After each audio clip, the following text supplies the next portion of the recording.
নমস্কাৰ, আপোনালোকক স্বাগতম জনাইছোঁ আমাৰ শিক্ষামূলক ইউটিউব চেনেলটোলৈ।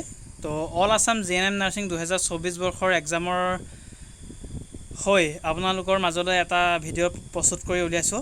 তো exam date, admit card date, লগতে এডমিট কাৰ্ড আকৌ ডাউনলোড কৰিব লাগিব নেকি, বা আগৰ এক্সাম চেণ্টাৰ চেঞ্জ হ'ব নেকি, সকলোৰে কুৱেশ্যন আছে।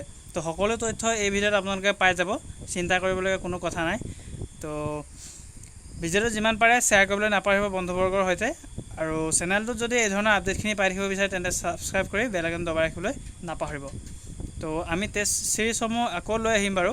তো আগতে আমি এক্সাম ডেট আৰু এডমিট কাৰ্ডৰ ওপৰত বা এক্সাম চেণ্টাৰৰ ওপৰত আমি বা আকৌ আপোনালোকে এডমিট কাৰ্ড ডাউনলোড কৰিব লাগিব নেকি তাৰ ওপৰত এটা আলোচনা কৰি লওঁ। তো বহুতে ফোন কৰি, হোৱাটছআপত মেছেজ কৰি বা কমেণ্ট ছেকশ্যনত কমেণ্ট কৰি সুধি আছে যে ছাৰ এক্সাম কেতিয়া হ'ব, এডমিট কাৰ্ড কেতিয়া ডাউনলোড কৰিব পাৰিম, বা এডমিট কাৰ্ড আকৌ ডাউনলোড কৰিব লাগিব নেকি, বা আমাৰ এক্সাম চেণ্টাৰ চেঞ্জ হ'ব নেকি, সেইবোৰে আপোনালোকৰ কুৱেশ্যন।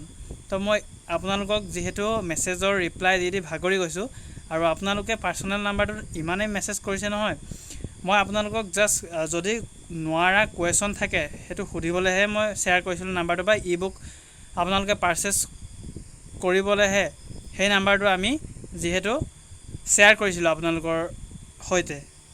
তো আপোনালোকে ৰাতিপুৱা, গধূলি বা দুপৰীয়া যেতিয়াই পাৰে আপোনালোকে ডাইৰেক্ট ফোনে কৰি দিয়ে।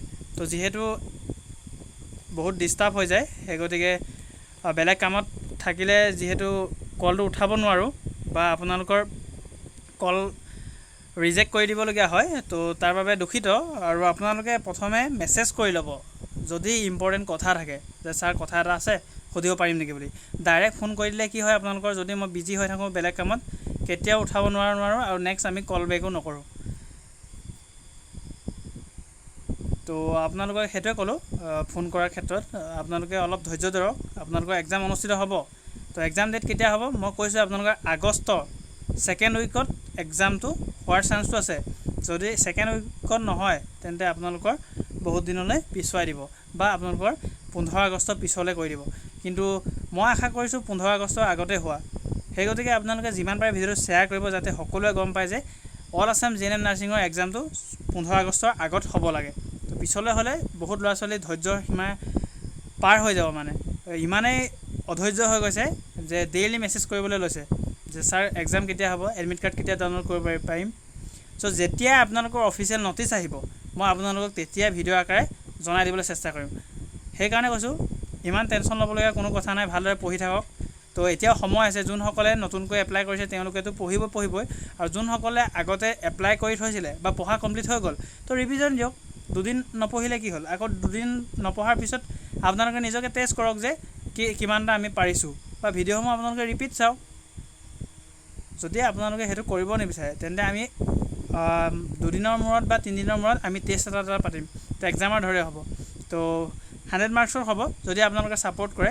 মই সেইটো টেষ্ট পাতিবলৈ যিহেতু প্ৰস্তুত কৰি আছোঁ PDF-সমূহ, তো আপোনালোকে যদি ছাপোৰ্ট কৰে তেন্তে আমি নিশ্চয়কৈ সফলভাৱে আমি পাতিব চেষ্টা কৰিম। তো এডমিট কাৰ্ড আকৌ ডাউনলোড কৰিব লাগিব নেকি, সেইটো কুৱেশ্যন আমি আহিছোঁ। তো এডমিট কাৰ্ড নিশ্চয়কৈ নতুনকৈ ডাউনলোড কৰিব লাগিব। আগৰখন আপোনালোকে ৰাখিও কাম নাই, যিহেতু ডেট চেঞ্জ হ'ব, আপোনালোকৰ চেণ্টাৰ চেঞ্জ নহ'লেও আপোনালোকৰ ডেট চেঞ্জ হ'ব। সেই গতিকে নতুনকৈ এডমিট কাৰ্ড ডাউনলোড কৰিব লাগিব। তো আৰু এটা কুৱেশ্যন, আগৰ এক্সাম চেণ্টাৰ চেঞ্জ হ'ব নেকি? তো কিছুমান ক্ষেত্ৰত ষ্টুডেণ্ট বাঢ়ি গ'লে হ'ব পাৰে বা নহ'বও পাৰে। আপোনালোকে যোনখিনি চেণ্টাৰে পাইছিলে বা চেণ্টাৰত পাইছিলে আগৰ এডমিট কাৰ্ডত, তো নতুনখনতো সেইখনতে পাব বুলি ভাবিছোঁ, যদিহে ষ্টুডেণ্ট অধিক হৈ নাযায়। তো ইয়াতে কেণ্ডিডেট এগৰাকীয়ে যিহেতু কমেণ্ট ছেকশ্যনত দিয়াখিনিহে দিছোঁ, মেছেজ কৰাখিনি বা ফোন কৰাখিনিক দেখুওৱা নাই। তো ছাৰ আগতে ওলোৱা এডমিট কাৰ্ডৰ চেণ্টাৰ চেঞ্জ হ'ব নেকি? তো যদি কেণ্ডিডেট আপোনালোকৰ লিমিটেড ছিটৰ উপৰিও যদি যায় তেতিয়া চেঞ্জ হ'ব পাৰে, যদি নহয় তেন্তে আগৰখনেই হ'ব। তো আৰু এটা, ছাৰ আকৌ নতুন এডমিট উলিয়াব লাগিব নেকি? চিয়'ৰ, আপোনালোকে নতুন এডমিট কাৰ্ডেই উলিয়াব লাগিব। আৰু ইয়াতে sir new admit card download কৰিব লাগিবনে আগৰখন এডমিটেই হ'ব? তো নিউ উলিয়াব লাগিব, যিহেতু আগৰখন নহ'ব। তো আশা কৰিছোঁ আপোনালোকৰ ডাউটখিনি ক্লিয়াৰ হ'ল। তো এতিয়া পেনিক হ'ব নালাগে। আপোনালোকে আগষ্টৰ 2-3লৈকে আপোনালোকে ৱেইট কৰক, নতুন লিষ্ট আহিব লাগে। যদি নাহে আপোনালোকে ছেকেণ্ড উইকলৈকে ৰ'ব লাগিব। তো সেইকাৰণে আপোনালোকে যোনখিনি কেণ্ডিডেটে নতুনকৈ এপ্লাই কৰিছিলে তেওঁলোকে ভালদৰে পঢ়ি থাকক। আৰু ই বুকসমূহ যদি লোৱা নাই, এতিয়া সময় আছে, আপোনালোকে ই বুকসমূহ ল'ব পাৰে। 7086697406 আপোনালোকে কণ্টেক্ট কৰি ই বুকসমূহ কালেক্ট কৰি পঢ়িব পাৰিব। তো ই বুকত আছে English, maths plus general science বা আপোনালোকৰ অল ছাবজেক্টে আছে গোটেই ই বুকখনত। তো ই বুকখন আপোনালোকে মেছেজ কৰি সুধিব যে ছেকেণ্ড এডিশ্যনৰ ই বুকখন লাগে। প্ৰাইচ 149 কৰি দিছোঁ, গোটেইখিনি 149। আৰু ফাৰ্ষ্ট এডিশ্যনৰ ই বুকখন হৈছে 99 ৰুপিছত। তো আমি প্ৰাইচ ড্ৰপ কৰিছিলোঁ, 139 কৰি দিছিলোঁ। তো এতিয়া 139 আপোনালোকে লাভ কৰিব পাৰিব। তো যদি আপোনালোকে মেছেজ কৰে ছেকেণ্ড এডিশ্যনৰ ই বুক লাগে 139 বুলি প্ৰাইচটো লিখি দিব, তেতিয়া 10% ৰেহাইত আপোনালোকে লাভ কৰিব পাৰিব। আৰু এই ফাৰ্ষ্ট এডিশ্যনখন 99 ৰুপিছতে ল'ব লাগিব। তো আশা কৰিছোঁ সকলোবোৰ বুজি পালে। তো এই ভিডিঅ'টো চোৱাৰ পিছত আপোনালোকে যাতে কোনো ইমান টেনশ্যন ল'বলগীয়া নহয় বা আপোনালোকে কোনো ইমান ডিষ্টাৰ্ব নহয় যে নিজৰ এক্সামৰ প্ৰতি লৈ ভালদৰে পঢ়ক আৰু নিশ্চয় সফলতা অৰ্জন কৰিব বুলি আশা কৰিছোঁ। যদি আপোনালোকে ভালদৰে প্ৰিপেৰেশ্যন কৰি গৈ আছে, বেছি পেনিক নহ'ব। আৰু য'ত ত'ত গ্ৰুপত সোমাই কৰি আপোনালোকে এক্সাম হ'ব নহয় বুলি ইমান কথা পাতিব নাথাকিব। জাষ্ট আপোনালোকে এক্সামটো হ'ব বুলিয়ে ধৰক, যিহেতু এক্সাম নোহোৱাকৈ আপোনালোকক কাকো মেৰিট লিষ্ট নিদিয়ে। সেই গতিকে এইটো এক্সাম ক্ৰেক কৰিলে যদি আপোনালোকৰ শ্ৰীমন্ত শংকৰদেৱ ইউনিভাৰ্চিটিৰ আণ্ডাৰত যদি ছিটো নাপায়, তেন্তে আপোনালোকৰ বহুতো সুবিধা আছে। দুলীয়াজানত আছে, IOCLত আছে, লগতে VKNL গোলাঘাটত আছে।